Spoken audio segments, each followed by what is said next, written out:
right, I think we'll go ahead and get started because I know everybody is super busy at 2 o'clock on a Thursday, right before a holiday weekend. But thanks everybody for joining us this afternoon. We're super excited to have you and super excited to be bringing to you one of our newest partners, RealResponse. We're very excited about our partnership with them and what they can bring to you. As you all know, we are the insurance firm in this space, and we see ourselves as educators. One thing that we realized pretty early on is that we can't be all things to all people, and there are a ton of organizations doing great things in the athlete safety space, and that it makes sense to partner with them. And obviously, we've done a great job of working with them and being able to bring to you, their services and how we'll be able to talk at the end how they will interact. Our advisory services in response and resolution will stay the same. We can talk through how that would all work. This reporting platform and the products and services that RealResponse have are a great addition to everything that you all are doing currently in athlete safety, and it's really going to continue to make the safest environments for your athletes. So with that, I'm going to get out of the way, and I'm going to introduce you to Blake Davidson, who is the Chief Revenue Officer from RealResponse. And as I mentioned at the end, Carlos Salazar from our team, our Director of Athlete Safety Advisory, who handles our response and resolution, will also be on to answer any questions that you may have about the intersection of both services. So I'm going to stop there and hand it over to you, Blake, and take it away. Thanks, Kyle. Really appreciate it and appreciate everyone's time today. So just right at the outset, I'll say that we are recording. And we'll send out a link of the webinar after this. So if you've missed anything, or you've got colleagues that want to see it, you'll get all that information following this session here. So, and we'll go through it pretty quickly, pretty efficiently here, given the time of day and knowing everybody's busy. But we are super excited, as Kyle mentioned, to partner up with Players Health. We know on our end the things that we do really well and the things that others do really well, and wherever possible we try to find opportunities to collaborate. And Players Health is certainly a leader, the leader in the insurance field when it comes to this space, and we feel like we're pretty good at what we do when it comes to reporting and the intake of concern. So we'll take you through what RealResponse is, how it works, all of those fun things, and we'll have some time at the end for any questions as well. So I'll get going here, but just for background, RealResponse was founded in 2015 by a former athlete who really was focused on providing athletes a voice to come forward with serious concerns, issues, things that he had seen kind of in his life as an athlete, and wanted to make sure there was a protected way for people to share those concerns overall. And the one thing that he realized through that process is that there's really not much out there that allowed people to lean into how we communicate today. So if you're familiar with the old, I don't know how old it is now, but the NBC show, I think, This Is Us, but this is us, right? We're on our phones all the time, constantly. And it really doesn't matter where you are, kind of what's happening. This is just how we communicate. If you go to lunch today or dinner tonight, you'll see two people probably sitting across from each other with their heads in their phones. They could be talking to each other. These, five people are probably talking to each other right here. But it comes to reporting, we still rely on things like telephone lines, one-way web forms, any number of I would say somewhat antiquated ways of communicating today. There's nothing wrong with having all of those in place, but we do think that there's a need to update the way that the organizations are communicating today, and doing so in a protected way. So we like to call it protected communication and engagement. Everything that RealResponse does is two-way. So we create this tether, this link to the person on the other end. And Kyle and Carlos know this very well. When you're in the insurance business and you're trying to gather facts and details, if somebody comes in and said, this happened, right? There was a accident, there was an issue with a player or somebody else within the organization, but then they go away and they only give you a little bit of information. That's really tough to deal with. And it's tough for the organization to really figure out the right steps to take. So we leverage today's technology, your phones, how you're communicating today, reduce the communication barriers, allow people to share information on their own terms, again, two-way, certainly building up trust with the reporter on the other side or the stakeholder that's sharing information with you, supporting, enhancing your overall culture. You're immediately notified, so it's not going to a third party. It is going to the organization that's using RealResponse. We're in the middle of that transaction to protect the identity of the people on the other end and make sure that there's a seamless passing through of information. And then we have a number of administrative tools that you can use within that conversation. Certainly, important in all of this is providing your stakeholders a resource that they feel really is attentive to their needs and concerns and issues, but you're also protecting the organization, which is a necessary part of this too, right? So if you're not doing the right things to protect your organization, to put yourself in a position to mitigate any risk, overall, whether that's insurance related or otherwise, then that's one of the things that we like to focus on. So you can have a platform like ours that's doing a couple of things, really good things at one time, providing that resource for your members, stakeholders, players, families, others, associated with the organization while protecting your organization. And I'll take you through that today as we go along. What we do, so we have 4 core products, and I'm going to focus on one of these, anonymous threads, today. But the original platform, when we created it, when RealResponse was created, was a surveying platform. So we still do that today. It's something that a number of our partners utilize across the board. Again, everything you're seeing here is two-way. So it's a two-way surveying platform. So you can conduct surveys, you can ask follow-up questions. In this case, they can be anonymous or not anonymous. It's up to you. And then the anonymous threads piece is the ability for people to share information anonymously with your organization. Again, creating that link. That happens through text. It happens through WhatsApp, anonymous email, two-way web forms, some other methods that I'll show you as we go along. And then you can also create documentation and gather documentation around individuals, specific incidents, issues, create profiles for individuals within your system as well. So whether that's meeting notes or emails that come in that go to somebody else, but are related to a specific case or an issue, then you can upload those documents. Users can upload documents into the system as well. And then we have on-site event communication too. So think of that as, it really could be any type of event, but game day, match day, other events that you're putting on where you've got public and others that are going to be attending an event and they've got issues, concerns, or maybe just general questions. And so you've got those four different buckets there that we deploy in various ways across our ecosystem of clients. And you'll see a pretty diverse mix of who those groups are.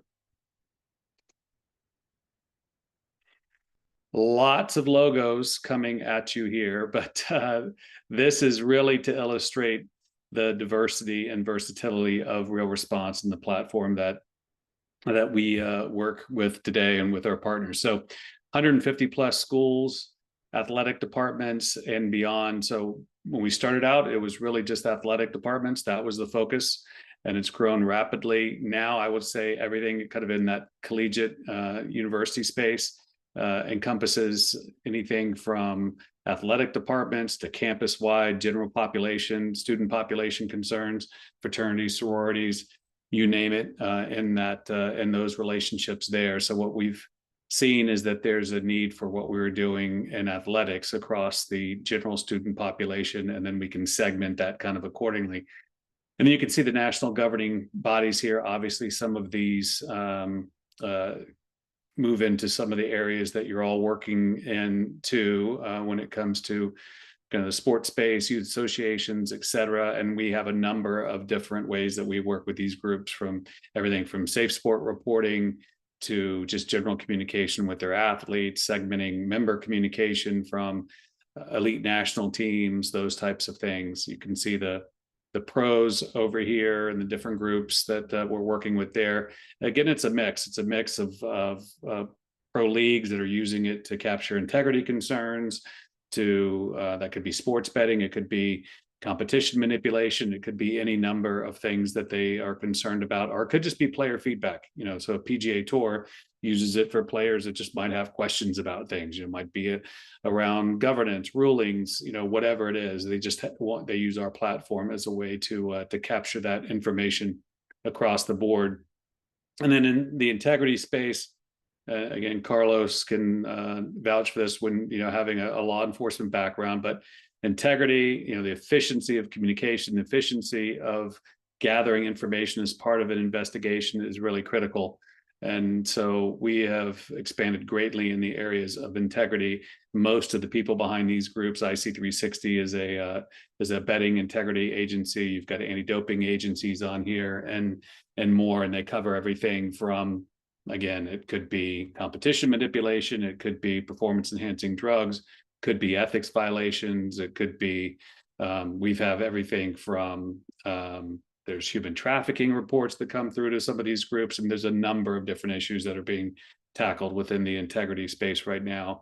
Just trying to come up with ways that groups can use more contemporary solutions to gather information, and frankly, also deter bad behavior. Because if the people that want to commit really bad acts and do bad things see that there's a very efficient way for people to share information on the front end anonymously that would be hard for them to control, then hopefully that's a deterrent. And we've heard that kind of in a number of different places as well, including with some of our new partnerships here. So some big ones: Scouting America. So if you probably don't know them by that name. They're Boy Scouts of America, but they are changing in 2025 to Scouting America. So a little bit of a preview there, but Boy Scouts just launched in the last couple of weeks. We just put out the announcement that they have launched for background. Boy Scouts have, let's see, not 100, they have 1 million members plus 600,000 volunteers. So really, really big ecosystem that they're dealing with.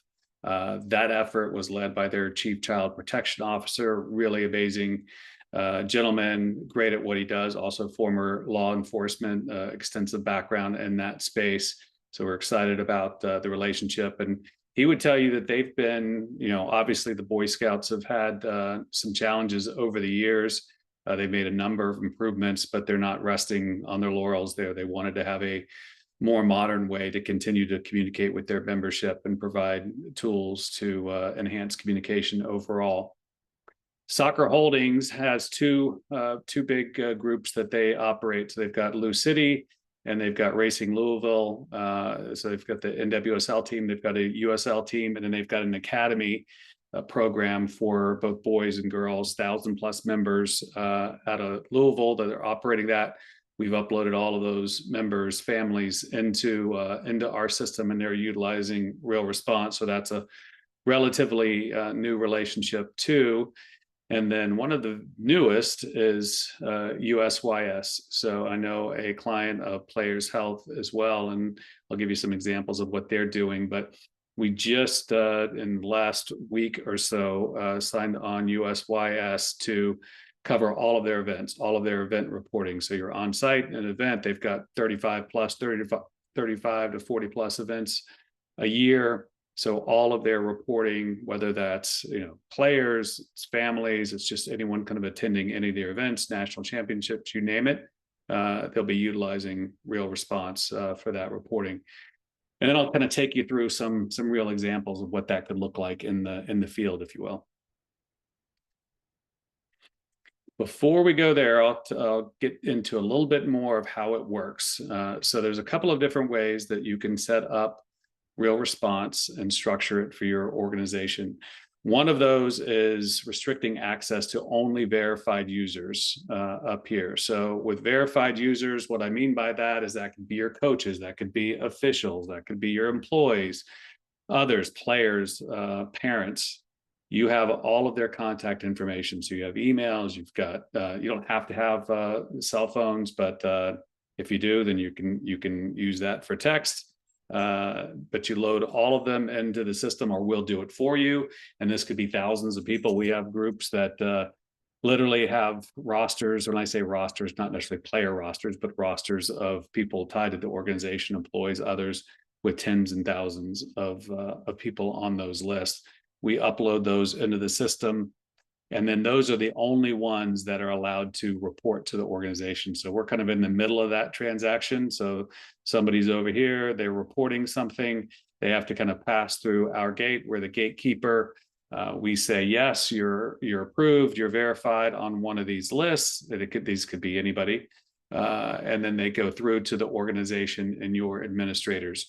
Again, in this scenario, they're the only ones that are allowed to share information with the organization. So if somebody were to try to report outside of these groups of people, they would not be permitted to do so because they're not verified. And they would get a message that said they're not part of the organization, so they can't go forward.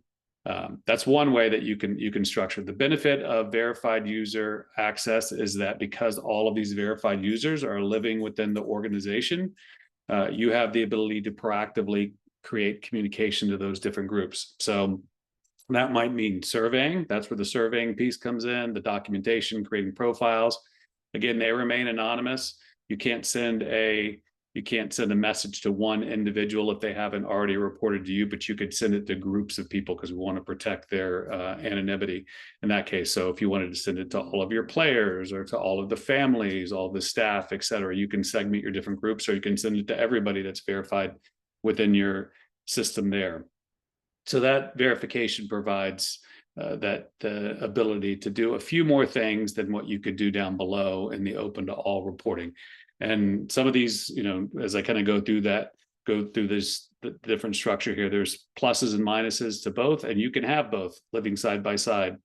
Open to all, probably pretty self-explanatory. Anybody can report in the open to all environment. So think of that as, if you're, hosting events and you've got tournaments or matches or whatever going on, you've got people coming, could be parents, it could be people just sort of showing up that are curious about, kind of what's happening, and they want to go to any of those events. Anyone can report in. They see a number, they see a QR code, they can scan that, plug that in, they can report into the organization. So again, it's truly open to all from a reporting standpoint. So that's the structure in that one. And we do have groups that use both of these. So we have some that will load in all their verified users, and then they also have an additional method for people to report if they're not within their system. So they live side by side with each other, even really high profile organizations like the NWSL. So we service the NWSL, we service the entire league, plus all of their clubs, all of their players. All of their players and clubs are loaded into our system in this verified user environment. And if there's any other issues that somebody wants to report, then they can do it through this open to all reporting channel. Again, everything is going through RealResponse to you, back through us to them. So we're essentially replacing their identity, anything that you would use to figure out who it is, with a new identity, and we connect the dots there so you're able to keep that line of communication open. And here's an example. So this is from USA Fencing. This was an event in Charlotte for their junior championships, national championships. This banner was located all around the facility. So you can see the QR code here. They have some messaging around the types of things that they're committed to. Obviously it's a safe space, and if anybody has concerns, then they want people to be able to share those. Put this banner in perspective. So this is David Chadwick, our founder, David 6'9". So this is a big banner that they had around. So you really couldn't miss it in this environment. And so this is a real example of somebody using it. So you might have this at entrances, kind of all around where anybody could see it. They also send out information ahead of time to athletes, participants in events, so everyone knows that this resource is available for them. And then I created an example here for USYS. This one's real. This one's not, but this is an example of what you might see at an event going forward, right? So branding, the branding would have the client's name on it, the QR code that's tied to this line. This is an open reporting line, an open reporting environment. So anybody could report in after they scan this code or they plug in this number. And then the organization would list out the types of things that they would be seeking reports on or communication for. So it could be really serious stuff, right? Safety and security, abuse, harassment, et cetera. Or it could be more benign things, general feedback, input, anything impacting your event experience. So there's a number of different ways that you could utilize this potentially within an organization. In the case of USYS, we're actually going to turn it off and on. So when they have events going on, this open reporting line is there, and it'll be promoted. When they don't have events happening, then we'll turn it off. So it'll be kind of open during event windows, and then it'll be closed during other windows. There'll be other ways that they can report, but they don't want somebody to come in on a Wednesday when the event, was over the weekend or something, and or they moved on to the next event, and they're kind of they have a different team that might be associated with that. So that's how this one example would work. And then there's different ways that we'll kind of follow up and promote that with the different organizations. And this is one of those ways. So I'm kind of took this fictitious example here. So if you see the prior example, you scan your QR code, or you go to their site to communicate, you get a list of options of ways that you could communicate to the organization. So, if you click these, if you click WhatsApp button, it'll open up WhatsApp. If you click that button with the number, then it would open up the text line, and you could text. You also have anonymous email that you could utilize as well. And then you're just sharing information with the organization. This is a new category feature we just rolled out. So when you're hosting big events, and this example works pretty well in that environment. So you can create a list of custom categories, whatever you want those categories to be. And when somebody sends you a report, then they would choose from one of those categories, and then it would automatically be routed to the organization. You would know what it was about. So in this case, they categorized something as spectator behavior. It came in, and that doesn't just stop it. You just don't get, okay, I chose spectator behavior. It goes to you. They can actually continue to go back and forth with the organization and share information with you. And then you can follow that up, and I'll show you how that's kind of working as well as we go along here. But that's one way that they might do it. The other way is putting a hub like this, and this would be, all of the branding. Again, this is kind of mocked up here for USY since they're brand new using the system, but this would all kind of match their branding. But this would be your messaging hub. And in the messaging hub, you would bring everything together in one place on your website. So if somebody was looking for a way to share information with the organization, then again, they could do it through text, WhatsApp, they could do it through email, they could do it through a two-way web form. With email, you can create multiple email addresses. So it might be something that's related to events. It might be for members. It could be players. It could be whatever you want it to be. You can segment the email addresses by the subject matter or the types of people that might be utilizing that. It's all going to go into our back end, and then you can manage it accordingly from there. All of the people that would be emailing would still be protected. They'd be anonymous. You would know which email address it was going to if you've created one, but you wouldn't know who it was coming from. So that would, they'd be reminded of that constantly through the process, like we're doing up here. You're always reinforcing that they're anonymous to the point that they, choose not to be anonymous anymore. And I know, and I should kind of touch on that for a second, because there are a lot of people that don't like anonymity or get a little bit nervous when you talk about anonymous reporting. And I totally get that. We totally get that, which is why, again, I kind of always emphasize that two-way communication across the board. If they were anonymous and they went away, then obviously that could create some issues if you didn't get all the information you need. But if they're anonymous and you can continue to ask follow-up questions and get the information that you need to take action, then that's really critical. And I will say that vast majority of the time, people will come forward after they've had this dialogue and they realize that I'm getting the type of resources that I need to help me in my situation, and I'm going to share with you who I am. That happens quite a bit, which certainly helps from an investigative standpoint, or just providing the right resources to that individual. Web form, also two-way. The way this works on the site is you plug in your email address, and then you get a link that allows you to basically access the web form. What we're doing with that link, once we have that email address, is we're creating that tether again back and forth to the person. So they're not just filling out a box on a web form and going away. They can put in their information, they get that link, and then you've got that two-way dialogue again that's kind of happening. It'll be delivered back to them in their email box, so they'll be able to communicate that way. But it just provides you with, again, a better way to gather information. Web forms are tough because a lot of groups use web forms. They might have 20 plus questions on a web form. I was working with one group that had literally 33 different questions in their web form, and it really wasn't a web form. It was like going through 33 pages. And what happens in those scenarios often is that people will abandon the web form and just say, okay, I have something sensitive to share. I probably was pretty reluctant to come and share it in the first place, but now you've asked me 30 questions. And so I'm going to leave, and I'm not going to provide you any more information. So you're trying to eliminate that possibility at the end of the day. And this is what it looks like from their end. So they're just on their phone, they're just texting, and that's something again that we're all really familiar with, and we're doing every day, multiple times every single day. So they're in this environment, they're texting.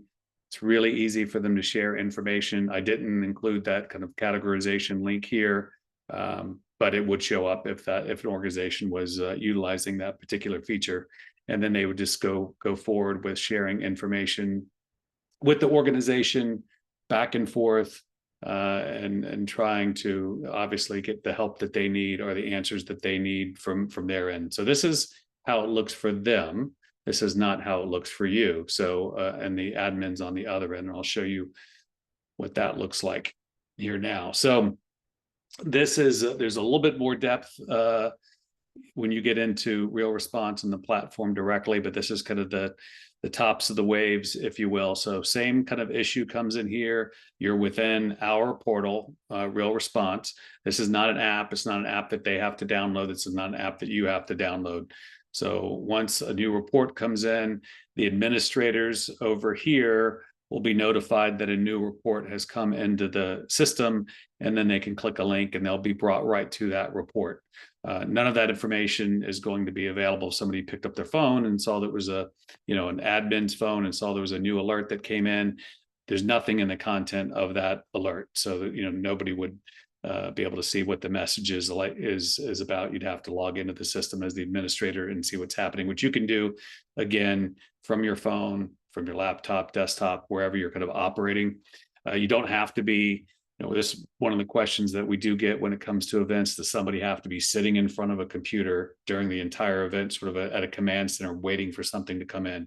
You don't. You can be mobile, you can be anywhere.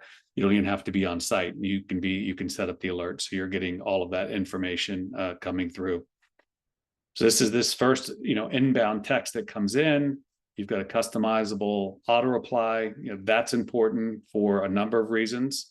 The first being, when somebody sends in a message or report to an organization, you need to let them know it's been received by the appropriate organization, so they get that automatically. You also have groups that we work with that put a number of disclaimers in the auto reply. So these are the types of things that you should report to this line. If it's an emergency, call 911. There might be links or other things that Kyle and Carlos have, right? If it's an insurance related matter, there's different things that you could potentially embed in that auto reply that goes automatically back to the individual on their end. And then the admin can jump in, ask questions, try to gather more information, right? This was really broad, an incident that happened. Well, what do you do with that, right? There's not much you can do with that until you get more information. So in this case, they're asking for additional information. They get some more information from the anonymous reporter down here. And then you can see internal note in yellow. The system allows you to create both outbound messages that would be delivered back to the person based on how they sent it. So in this case, if this was a text that came in, the admin would type out their reply. It would go back to them in a text format. So the admins, your organization, you don't have to be sitting there on text. You don't have to be sitting there in WhatsApp. In that environment, you're in our environment using our tools to manage the reports. And then the yellow notes are internal. So you want to make notes, you want to add additional information, you want to provide some guidance internally for how you would manage a particular case that comes in, then you're able to do that by adding these internal notes. And then over here under authorized admins, for the admins, those are admins that have access to this specific thread. So you can set it up and any way you want, but we have a couple of different admin levels where you have super admins and admins. A super admin sees everything that comes in the system, and admin sees only what you want them to see, only the threads that you want them to see.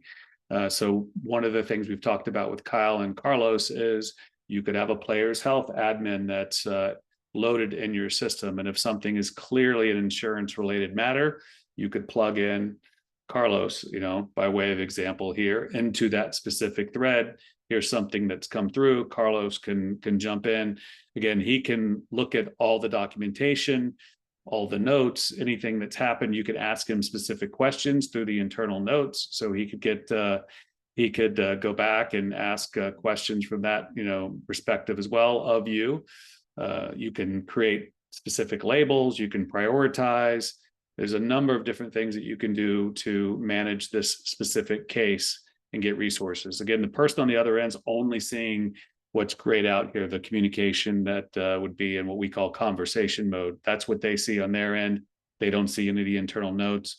And it might be something that you take all the way through to close. You mark it as closed, and then you ask Carlos to come in here. This case came in. Could you kind of look at this? And they could look at all the materials. You can export individual cases as a PDF too. So there's any number of different ways that you could utilize the system here as you're kind of managing the different concerns that might come in. And again, they might not be concerns at all. They might just be feedback, general comments, those types of things. So that happens too. And in the open kind of reporting environment, one of the questions we get asked is about spam, and if somebody was sending information that wasn't credible. We do have blocking mechanisms in there too, so you can block out senders. You can flag something as spam. The individuals don't know they're blocked; they just go into a specific folder, and they don't clog up your inbox at the end of the day. So that's a feature that can be pretty attractive, particularly when you're dealing with could be parents, it could be others that might have information that's not super helpful that they want to share. And then the other difference in this environment, or the other thing I'll point out here, when it says about and anonymous, this look that you're seeing here is pretty consistent across a verified user setup as well as an open reporting line. The difference up here is if it was verified, it would say anonymous, and it would say verified user, and it might have their group. So verified user player, verified user employee, verified user officials, so whatever group you segment them, and that would give you a little bit more information. And then again, you have the ability to do some other things there, like creating outbound campaigns and some other actions that you can't take in that kind of open reporting environment. And then lastly, we have a dashboard that's created through all of this, right? So and the dashboard's capturing all of the different reports that are coming into the system, gives you a snapshot at any point in time that you just want to take a look and see kind of what's happening, open cases, the types of labels that are being used, your top 5 most recent reports have come in the system. So as you're kind of creating reports, you're looking at different information, any of the analytics, we've got all of that that's always captured as well. So a lot of functionality in here, and I know I'm kind of flying through it pretty fast here. There's a lot of depth to kind of what we've set up here, and depending on the organization, there are a number of different features. There's a number of different enhancements that one group might want and another may not want. So I often joke, that slide where we had all of those logos on there. We had Major League Baseball, we have Major League Pickleball. So we can work with really big groups, and we can work with groups that maybe aren't quite as big. We work with USA Swimming. We work with USA Curling. So we really come up with a platform and a way forward to partner with groups of all shapes and sizes. We know that everyone's budgets are also a little bit different, so we try to come up with a way to work with everyone. Everybody gets the same platform, the same resources, so there's not a version that's that's inferior to one of those other groups. We're just kind of mindful of size of organizations, needs of organizations. Really not an off-the-shelf solution either. It's tailored to work with our different partners, so it's not a one size fits all. We try to come up with ways that we can add value kind of across the board for anyone that we're working with. And again, I'd say we're super excited about the Players Health relationship and what we're doing there, because they're so good at what they do. And again, I think we do a pretty good job on our end too when it comes to efficiency of gathering reports, communication, putting a lot of the things in place that organizations should have, whether it's just to improve communications across the organization, their stakeholders, and then certainly the reporting side, risk mitigation, insurance. It's all a necessary part of it. So I think we can add a lot of value in that regard. So with that, I'll end it. Happy to take, we have some time here for questions. If anybody has any questions, happy to take any questions that anyone has. I've got my contact information here. Also, following this session, I can certainly do one-on-one demos. We can dive into specific questions that you might have related to your organization. So happy to do that too. We've got a great team at RealResponse, really passionate about what we do and how we do it, and something we take a lot of pride in. So Kyle and Carlos, I will pause. Yeah. Well, thank you for all of that. Yeah, I think if we want to open it up for questions, if you raise your hand, we can unmute, I think. And we're happy to talk through anything on our side. And I'm sure Blake is happy to talk through any questions that you may have on the RealResponse side. Absolutely.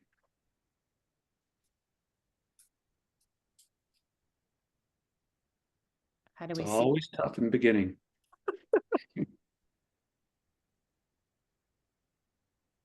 Or you could type them into the chat too, if you There you go. have an aversion to speaking in front of groups.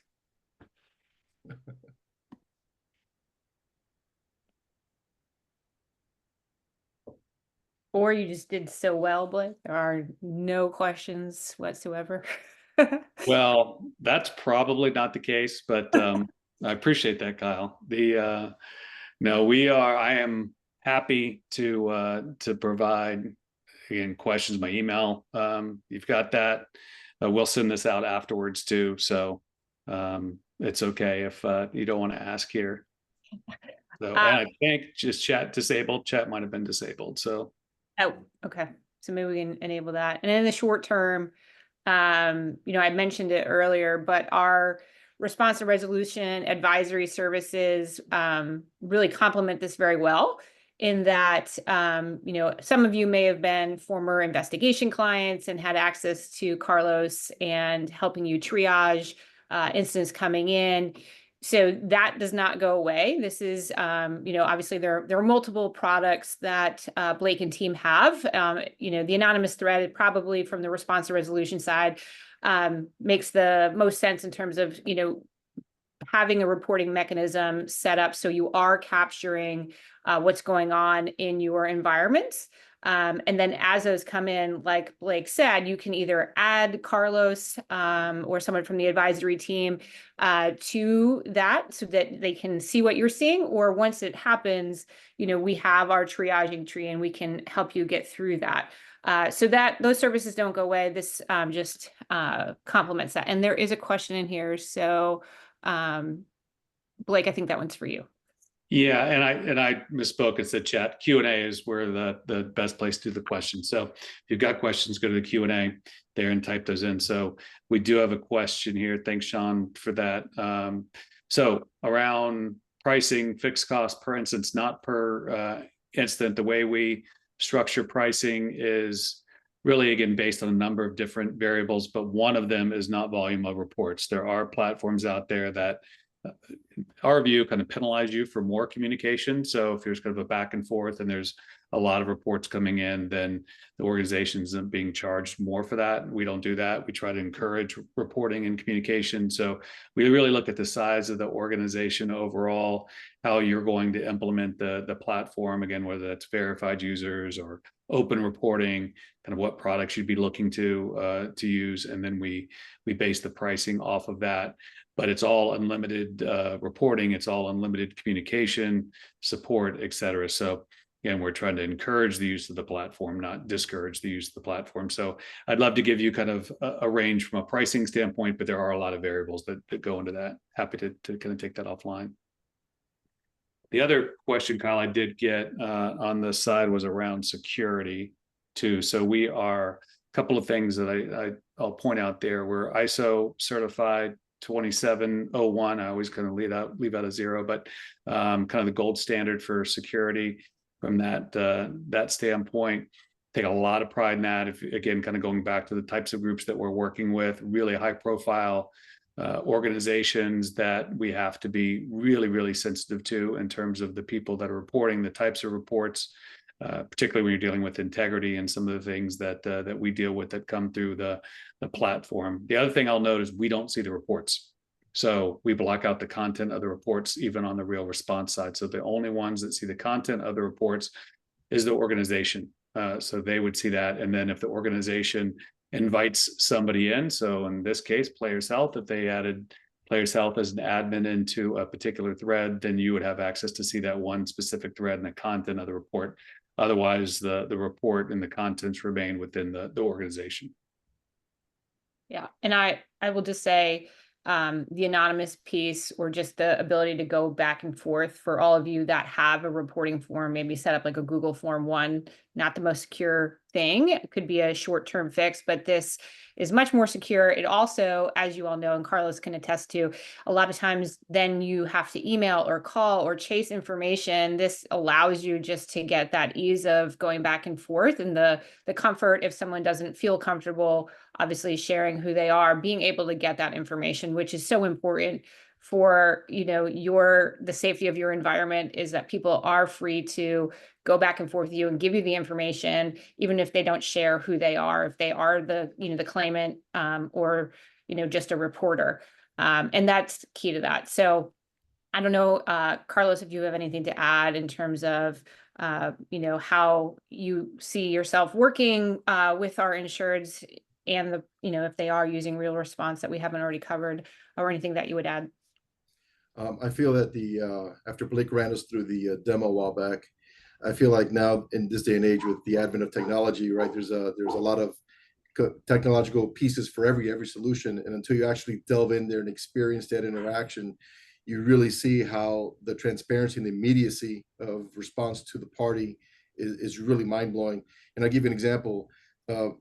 Most victims or anyone has a concern when they initially report, like Blake mentioned earlier, other systems are you submit something and you wait, it goes into the ether whenever someone gets back to you. But I think that immediacy of response, the potential for that through RealResponse is going to not only alleviate that person immediately, right? They're going to be, okay, someone's listening to me, but it's also may de-escalate whatever that scenario may be, because they feel someone has already been in contact with them regarding their position.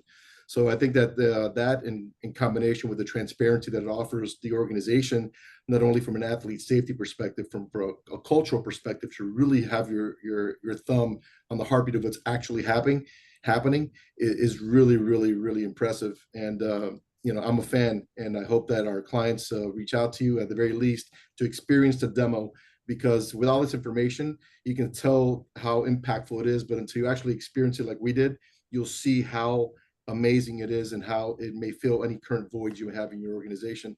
And moving forward, you know, we're always going to be here.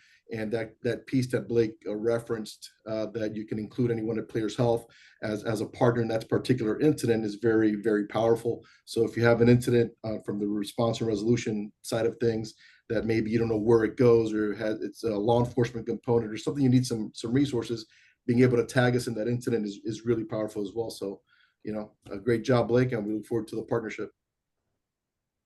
Thanks, Carlos. Same here, for sure. So, and I would say again, Carlos has a great background, all the police work, investigative work. I mean, that's where we do take a lot of pride in building a platform that people like Carlos feel like can be really helpful kind of across the board. And again, I know we're talking, oftentimes you're dealing in the insurance space in this conversation with things that aren't super pleasant. And it's part of it, but the reality is just having better tools in place for communication will enhance your overall organization and the relationship that you have with all of your stakeholders. So we also take a lot of pride in that information exchange and making sure that you feel like you're really responsive overall. So that immediacy that Carlos mentioned is important in a number of different areas, not just when it's somebody that has something really serious to report. It emphasizes that we do care about you on the other end, and we're going to have this avenue for you to provide information to us really efficiently. Awesome. Well, thanks, Blake and Carlos, and for all the people who jumped on today. Yeah, there are no other questions. Or Blake, I don't know if you have anything else to add. I know people have your contact information. You guys are going to follow up with the recording, and just in case anybody wants to review anything. But as you said, you would be happy to have one-on-ones post this. So we're looking forward to you all getting to know RealResponse a little bit more and what they can do for you all in the individual products that they have. And I definitely feel very fortunate that RealResponse and Players Health have this partnership. We have a shared mission in creating safe environments for athletes and young people doing any type of activity. So can't thank you guys enough today, Blake and team, for bringing this to the Players Health client base. And yeah, we'll talk to y'all soon. Thanks, Kyle. Thanks, Carlos. Thanks, everybody, for participating. And again, you've got my information. Happy to have those conversations directly, and really excited about the future working with Players Health. Awesome. Thanks, y'all. Have a good afternoon. Bye.